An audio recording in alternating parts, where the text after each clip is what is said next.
Hi everyone. Hi Robin. Great. Hi everyone. I'm just trying to pin the topic as usual. Yes. Great. Just a second. Pin the topic.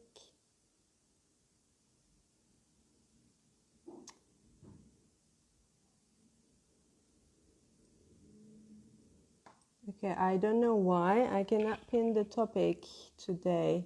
Hi Robin again. Hi Sim. I'm so great that I see regulars that joining every session. Okay.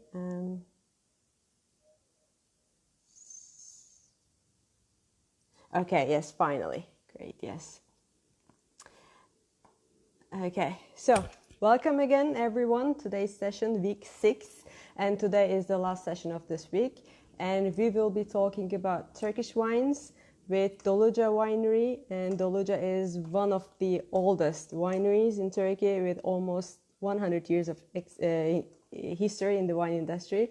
Still family owned, third generation, fourth generation is on the way, I think. And today we will talk with Sibel Kutman, Oral, who is he's a member of the board and family owner. So let me invite my guest and we can listen the rest from Sibel. Let me see, is Sibel here?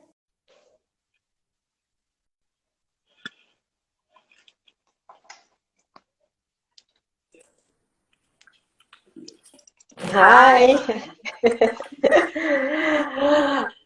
First of all, it is very nice to meet you virtually. Same here. Thank you so much for joining today's session.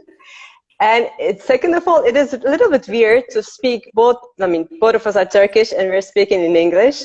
But I was doing a little kind of poll this morning, like should we do the session in Turkish or English? But there are some regulars from all around the world and they wanted me to do the English. So we're going to do it English. Perfectly fine with me. Thank you for having me. And thank you for joining. So, Turkish wines, Doluca, there's so many to talk about when we hear the name Doluca, like history, winemaking, milestones in wine industry, so on and so forth. But first, let's get to know Sibel. Who is Sibel and your role in the company? Okay, I'm Sibel. I've been now on the job for a little over 20 years, actually on the job, but I was born into it. I'm third generation of, yes, as you said, the oldest winery in Turkey. And I grew up in Istanbul. My dad is Turkish. My mom is Puerto Rican, so I can speak a little bit Spanish, but a little bit. I think now it explains the names of Verano, Bianco, yeah, no? Okay, I see. That's from that side. Rosalina as well, right? Yeah, we had Rosalina in the past. Okay. The pink bubbly, sure. So I grew up here. I studied in the States for college, and then after college, I stayed there for a number of years, and then moved back and joined the family business in the late 90s, and I've been here doing wine mostly. I'm mostly involved on the commercial side, so on the sales and marketing end of the business, but since it's a family business and you know how wineries are, so we're pretty much in on every aspect of it and, just trying to keep the legacy going, basically. Amazing. So you are the third generation, but is fourth generation is already involved in the business, or they're still too young? They're young. I have only one, and he's 10, and I have a brother, and my brother has 2, and they're 16 now, and 12. So they still have their ways, but they're tasting their wine, and they're enjoying the harvest, and they enjoy the winery. We'll see. Hopefully, they'll have contributions if they should choose to go into the business. Yes. Amazing. So let's hear a little bit of the history of Doluca from you. And from what I see from outside, obviously it is a very long history going back to foundation of almost Turkish Republic, and then innovation in winemaking, viticulture, branding, marketing. But also there's something super interesting that going back to first generation, University of Geisenheim, and then second, California Davis, and then yourself as well. Again, I think you studied in Connecticut marketing, right, and wine. I think it is, apart from the history and everything, a lot of know-how and learning also from international wine industry, and then coming and bringing back to Turkey. So I would love to hear a little bit the story of Doluca from you, and then we will talk about what is the role of Doluca in Turkish wine industry. Okay, sure. Well, our story begins in 1926. Our republic story begins in 1923. But if we look at the land, even way before us, way before the Turkish Republic, obviously Turkey, Anatolia, is vying to be one of the lands, one of the countries that can claim to be the birthplace of winemaking. So it's east part of Turkey and Georgia and Iran, the Caucasus region, that this whole wonderful journey of wine began. So we come from a land, we exist on a land that has been involved with winemaking for centuries and millennia. But there were certain points when it came to, not to a standstill, but where it was reduced a lot. So mostly during the Ottoman Empire era, which is about 600 years, but of the 300 of that, Turks were not allowed to produce wine, to produce any alcoholic beverages. But non-Turks that lived within the borders were allowed, not for commercial purposes, but for their own consumption and for religious purposes. So even when we look today as to where most of the vineyards are located, it's actually in those regions where predominantly non-Muslims that were living under the Ottoman Empire were staying in. So we've got that legacy. And then you have the young republic that starts in 1923. And then my grandfather, who was born and raised in Thrace, so that's the European part of Turkey, where a lot of Greeks were. They were living together, Turks and Greeks, and there were lots of vineyards. And so he was familiar with vineyards, but he wasn't from a winemaking family. And when the Republic was formed, his father said, okay, we're building a country, go become an engineer and come. We have roads to build, bridges to build, it's all this excitement around the new Republic. So my grandfather goes to Germany with the intention of becoming an engineer. But when he's there and he visits he fell in love with either you fell in love with a woman or wine to get out of your track.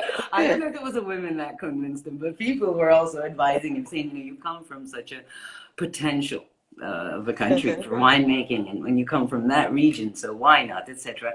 And he changed his mind, and he left engineering and enrolled in Geisenheim Institute and became an enologist. So he's the first Turkish enologist, and he came back, and in 1926 he establishes the first winery in Turkey. So, and then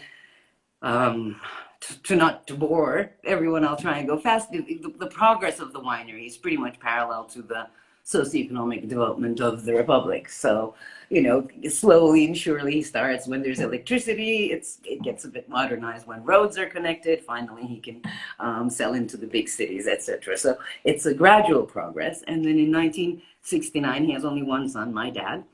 He finishes his studies at UC Davis, also being an enologist and a viticulturist himself, and joins his father's operation in 1969. And then it's during his term, let's say, that majority of the growth and the development happens. Again, parallel to Turkey in the sense that in the 80s, Turkey had a big opening up economically and tourism-wise. So a lot of tourists started coming to Turkey that had never come before. So all of a sudden, there was a whole demand for wine, which did not exist from the domestic market. So you see the 80s as being years where other wineries have now, of course, opened up in the country as well. A lot of investment goes into capacity as opposed to quality per se. So in order to just meet the demand of this all of a sudden influx of tourists and a growing economy. But I'm glad that the country and the wine industry has had that period, because that's the time when there was some profit and there was some growth that then led to further investments, which now we see the results of, which was now investing back into the quality of the wines and investing into the winery and then investing back into the land and creating much better and proper and more ideally suited located vineyards. So that history happens. 80s, I would say capacity, 90s investing back into the vineyards, end of 90s and early 2000s would be investing back in the land. And now when we come to 2020, we now see the results, both quality-wise and appreciation-wise, in our wines of all these steps that have come before. And me and my brother, we joined the operation, as I said, about 20 years ago, and we're trying to carry the flag forward, basically. Mm-hmm. And you established the marketing department when you joined the company, right? Yeah, there wasn't much awareness of marketing at the time. So this is the end of the 90s. So we were more a production-oriented company. The whole industry pretty much was. And it was sort of a more between the producer and the trade. So whether it be on trade or off trade, most of the relationships were built with those who were buying from us, but not with the end consumer, not with the user. So it was in the late 90s where we began actually talking to the consumer and educating the consumer, because obviously you're not born with wine appreciation or wine knowledge. It has to be experienced, and it has to be learned to an extent. So just creating awareness and varietal labeling and winery tours and wine courses, and educating both the end user and also educating staff that works in on-premise or off-premise locations. So basically, try to make wine more accessible, trying to make wine, take it away from it being something that you're afraid of or something that you need to know so much about, and make it more a part of people's everyday life, as something that's very joyous to enjoy. Yeah. So as we were talking now, you're saying that taking the wine to more accessible level. Maybe we can just talk about some wines. Sure. And then we will talk about a little bit of the big picture and the industry in Turkey. Right, sure. Okay. For example, what are you drinking now? Oh, okay. I have a bottle of the Sarafin Sauvignon Blanc. It's one of my go-to wines. This is a vineyard project. Again, this Sarafin project in and of itself was also a first in Turkey. These vineyards were planted in 89, 90 in the Gallipoli Peninsula. So at the very sort of tip end of the northwest part of the country on the Aegean Sea.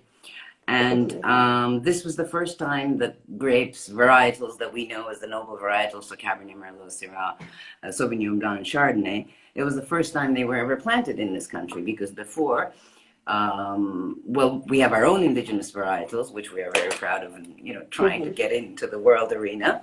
And then we had varietals such as Riesling or Gamay or Senso in terms of international varietals, but none of the sort of the big varietals. So Sarafin was the project that brought them to Turkey to test them out in different Turkish terroirs and see the result. And the terroir we thought most suitable was the Gallipoli Peninsula. So that's where the project began.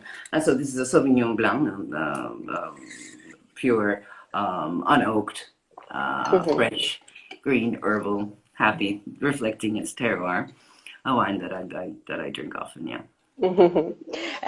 So is it, let's say, I mean, maybe it's very difficult to have a favorite wine of yours, because they're all your babies, right?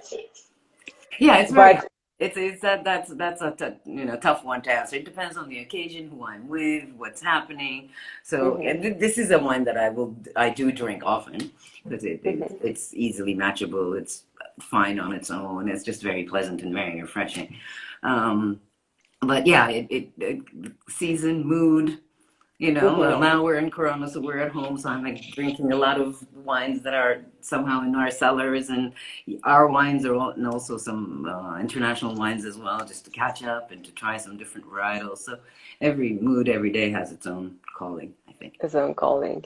So if you talk about the branding perspective of the wines, because Doluca is one of the, or maybe correct me if I'm wrong, maybe it's the first winery who started the branding of the wines. Yeah, true. Yeah. So yeah, how do you define the character of each wine?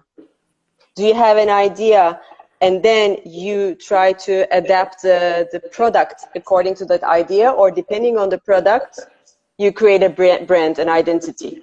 Well, both happens. Both happens. It depends. Sometimes the wine precedes. Sometimes you, with the production team, you create a wine, or a possibility of it comes and it's there, and you believe in it and you do it, and then you're like, okay, I have the wine now. How do I best communicate this? What range? Where the placement should be? Who is it targeting? So it's the wine that leads the way. And from your experience, so that's where we're lucky when we have 90 plus years of experience within the same market, that you can sort of try and make an educated guess as to who would you gear it towards and how would you best convey the messages. And of course, here I have to maybe clarify for those who do not know that till about 2013, we were allowed to market freely and use all the tools of marketing, maybe advertising, social media, branding, promotion, price, everything. But since 2013, law has been enacted, which has banned all alcoholic beverages from any kind of marketing or promotion or advertisement. So anything, you can't even, to create the extent, we can't even have an image of our bottles on our website. So that's the extent of how dark it has become. So now it's even trickier because you have very few tools left to explain that you can use to convey what the wine may be or to create a demand for it. And sometimes it's the reverse of what you've said. Sometimes you look at your market, you see that there's a trend, you see that there is something, you see that it would be great, that maybe something you're lacking in your portfolio or something you would like to do, and you see that there's a potential. Then you go back to the production team and you go back to the vineyards, and either you do a whole investment and wait 5-6 years for it to happen, or maybe you have the means to then, with your existing grapes, to create maybe a new blend or a new line, which responds to the needs or the wants of the market. So it can work both ways. Both ways. So now already we kind of did an entry to Turkish wine industry. When we talk about Turkish wine industry, I think it is difficult or almost impossible to think about it not considering the government, the religion, right? It is, I think, one of the difficulties of the Turkish wine industry, if you compare it to the other old world wine countries. It is only happening in Turkey. So it is a big obstacle. So how do you deal with it? After 2013, did you kind of change the strategy and kind of focus more export markets, or were you trying to kind of adjust yourself with the new rules and regulations in Turkey? Okay, well, the country being predominantly Muslim has been the case ever since we were in existence. So that's something that we know, we accept. It's part of who we are. So it's not something we have issue with. It's to each his own as far as their preferences go. Coming to government regulations, which make life more difficult, that of course has changed, as you also mentioned, significantly in 2013. Since then, yes, of course, export markets are important, but we can get to exports. There's a lot to say there. That's a whole other challenge that requires a whole level of collaboration, which we are working on, which we are prioritizing, but it's also a long and windy road to get somewhere there. But domestically, I think it has made us sort of fine-tune everything. Once you, I always, when the law first came out, I always said it's like we went through the 5 stages of grief. You know, at first it was like, I don't believe this isn't happening. Huge anger. I'm like, how can this be happening in the 21st century where we're all going dark? And a denial. You know, the law will change. And then eventually it's like, oh my God, except depression, where the whole industry, I think, was for about a year sort of frozen, like not knowing, because you had been spent decades doing a business a certain way, and now all your legs have been cut off, so you no longer have marketing to support your sales or your production, which then, of course, makes you dive deeper into what you have left and see how each other function can maybe take over some of the parts that are now off the table. So working our relationships with our customers, especially on trade, who are the ones that actually get to still talk to the consumer and still present the wine and maybe guide their preferences. So we became much more involved with them, relations-wise, training-wise, getting to know them and really trying to get them to be our representatives, really, or ambassadors. So it was a way of trying to create many more ambassadors in the field, on the trade. And also production became maybe even more fine-tuned, that each product should be so distinctly unique and different from each other, so that, once the consumer meets them and drinks them, then they can differentiate without all the other stories that we would actually love to be able to tell. But since we cannot, then wine has to make sure that it tells the story distinctly enough and different from another. So I think it got us all the existing functions to work even more precisely. Of course, it never replaces, but you miss having your social media and advertising and touching the consumers in winery room and tours and tastings. We can't do any of those, so that's really a shame, and we miss it. But you end up trying to find ways of going around it and still being able to get something across to your consumers. The export side is, of course, something that's very appealing. We've been exporting since the 70s, as far as Doja is concerned. And we're in about 15 different countries at the moment. But there's still a huge potential for Turkish wines with regards to export market and where we can be.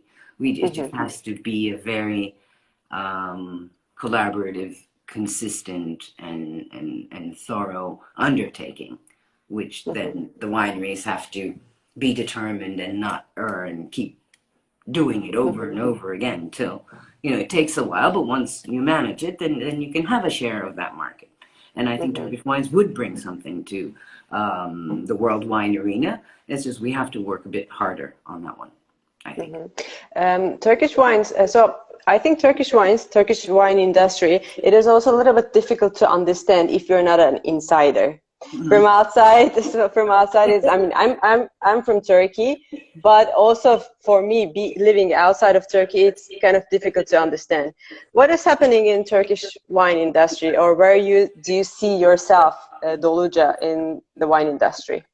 I think the industry in general, despite all these potential handicaps and difficulties and the heavy taxation that we're under, etc., despite all those shortcomings, I think the industry has done marvelously. We have I'd say about 100, 130 active wineries. Of them, yes, some of them are very small in size, and some of them are mid-size, and some of them are larger. But we got of all ranges, many different price levels, indigenous varietals, international varietals, blends of those varietals, and lots of innovation happening. And I think overall wine quality in Turkey has certainly improved, I would say, pretty dramatically in the last 15 to 20 years, and still going up. And it's being recognized when wine authorities come, or we're able to reach out to them, and in the competitions and medals and so forth. We are, I think, slowly but surely proving our claims, let's say that.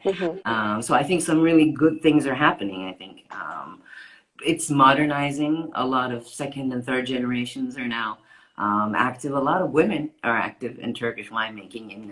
Cheers to all the women in wine industry. in a lot of key positions, even, as not just owners, winemakers, vineyard experts. So I think there's a young and modern touch that's coming into the wineries, both on the production end and also on the maybe on the branding end. But I think the toughest part is these internal issues that we're having, and with to say it delicately, with the government that is not necessarily supporting the industry. There's a lot of effort and energy that needs to get spent on fighting for your rights, which can be draining on the industry, where you have very little left to then work on maybe bigger, grander, more long-term plans that can especially improve our export status and get Turkey to be a more recognized country as far as winemaking countries go. So I think if the internal issues were to subside and we were to be able to foresee our future more clearly with less volatility, then I think we'll see a big improvement and speed increase in how well known Turkish wines will be around the world. I think that it's our internal issues that are keeping us from doing the big external steps that we need to be doing. So it's a bit sad when you're sitting here like, I know what needs to be done, and I just can't get around doing it, but we will. I think. I mean, the perseverance, I believe, of all the players in this country in winemaking are remarkable and definitely, cheers worthy for working against all odds to keep this industry alive. So I think we will eventually reap the rewards of this this fight, really. There's, I think, many exciting things are happening in the industry, and I think 10 years after, it's going to be much more exciting, Turkish wines, hopefully globally as well. I can go on with my questions, but I want to give the floor to some questions from the attendees. So last minutes of our session, we can answer some questions if you like. There was a question before from Anne from Netherlands. She's asking, where's your winery in Turkey? And also, where's your export? What are your export markets? Okay, the winery is located again in Thrace, in the European portion of country. It's about like 2 hours away from Istanbul. It's in Tekirdağ. That's where the main winery is. We have different vineyard areas. So we got vineyards in Tekirdağ. We have vineyards in Gallipoli Peninsula. We have vineyards in an area that's in the Aegean that's called Denizli. So in that area, we have our own vineyards. And of course, there are growers that we work with, not vineyards that we own, but growers that are working in conjunction with us, pretty much in all the wine growing regions, wine grape regions of the country that we also procure grapes from. So that's domestic logistics. And exports, we have North America, so we have US and Canada. In Europe, we have pretty much most of North Europe, I would say. So UK, Netherlands, Scandinavian countries, Germany being our biggest market, some in Austria, UAE, Japan, China on the Far East side. Of course, when I count these, don't let me not create the false illusion that we are huge players on those markets. We might have a distinctive share in Germany, but the rest, we are there. We've been there consistently, maybe 10 years or more. But the amount of the slice we get from the whole pie is, of course, not that big or not that noteworthy. But yeah, those are the markets. Okay. And Alexander is asking, what is your main marketplace?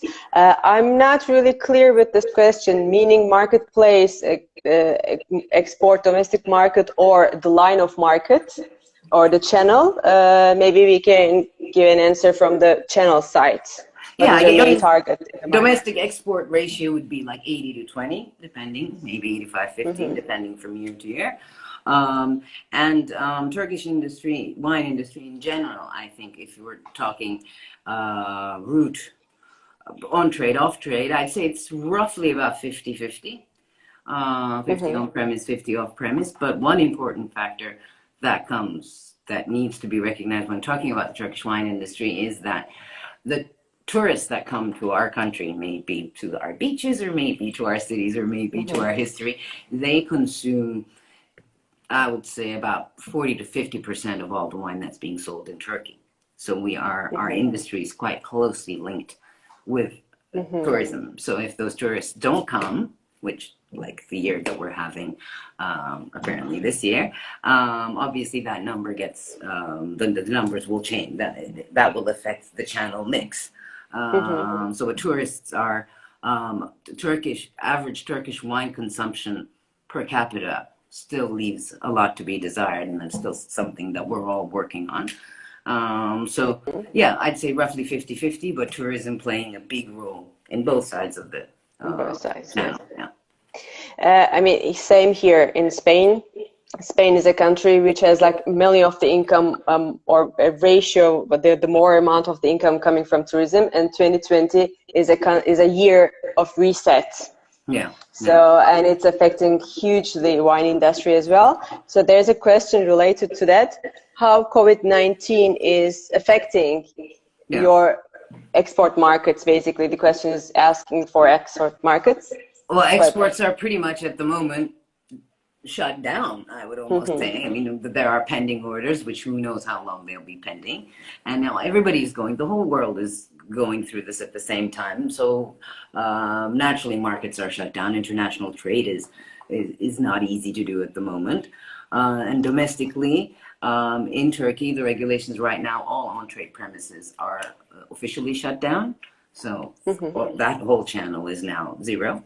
Off-trade channels are still open, luckily, so we still have sales, retail that's going on certain weekends in about 30 plus cities in Turkey. We have the lockdown now on weekends, so of course that will naturally affect, but if that's what needs to be done, we'd rather that be done than, you know, then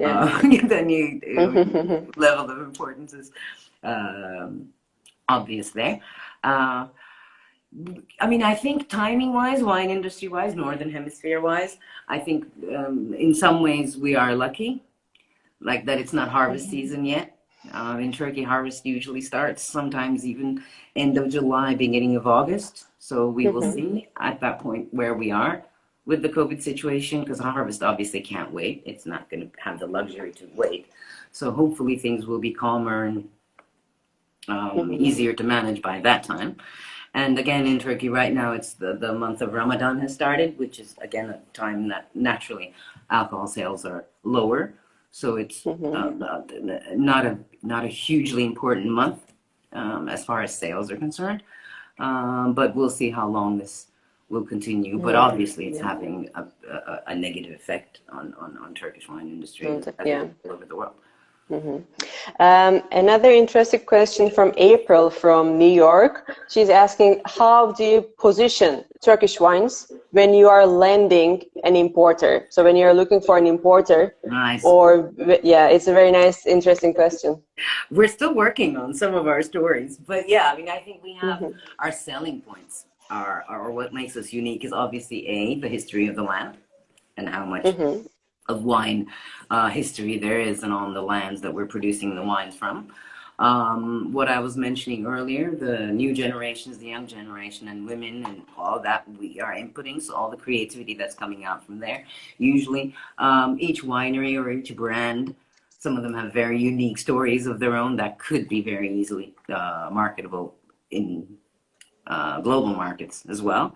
And also I think our indigenous varietals, which are beginning to inspire interest, at least with the important wine authorities. So we've got Boğazkere and Kuzguzu as far as reds are concerned, and Narince on the whites, that I think if we manage to promote them well, that's something that importers that are trying to break away from your average ABCs and, you know, trying to bring something different onto their portfolio are usually intrigued by what we have to offer with regards to indigenous varietals. So there's a lot of work on our side going on those varietals, and usually that's also something we relay on to potential importers. Talking about the importers, Anne again is asking from Netherlands, who is your importer in Netherlands? They can DM me and I can write back to them the details. Okay. Okay, so we will talk about that. We will send a message to Anne. And a question from Leila. She's asking, it is also one of the questions that I wanted to ask you. Is there a national Turkish wine marketing strategy, meaning to brand the work together for global awareness? There is. It's ongoing, I will have to say. There is a Wine Producers Association, which usually does most of the local and the domestic work, all the rules and regulations, and trying to keep the industry at the forefront. And then under that association, we have created an umbrella brand called Wines of Turkey, which consists of the wineries that have the means, the capacity, and the quality to export, that are interested and willing to market themselves in the export market. So that brings the number a little bit further down. But there are at least 30 wineries that are active there. So as Wines of Turkey, we try to act collectively. And whenever we can do either international trade shows or expos or just unique events that just pertain to Turkish wines, whether it be at the country of interest or whether it be us inviting their representatives into our country and having them visit the vineyards and tastings and so forth. So there is an organization that's working for it. I think the big hurdles of getting everybody together and trying to speak the same language and, you know, getting over the whole, we are competitors, but then for the international market, we have to act together. I think we have crossed that hurdle. But in terms of exactly nailing down the marketing story of Turkish wines, of Anatolian wines, or which way we should position it, I think still needs some working on, and we are. And there are many venues, and I think different markets even could, different stories could be fitting for different markets. I think that's how wide our range of possible differentiation stories are. But it's a matter of at one point deciding and then putting sort of roughly where your money, where your mouth is worth it, and just go for it, you know. And I think I understand why, though, as an industry, we've been reluctant and we've been sort of doing it slowly. It's, as I said, a matter of scale and matter of how much you can put aside for this venture, because it's not something that you can do once and then sit back and then 2 years later do again. It's once you open that path, you have to stick with it. So I think we're getting there, but we're still, I would still say it's a work in progress. And the prices and the taxes.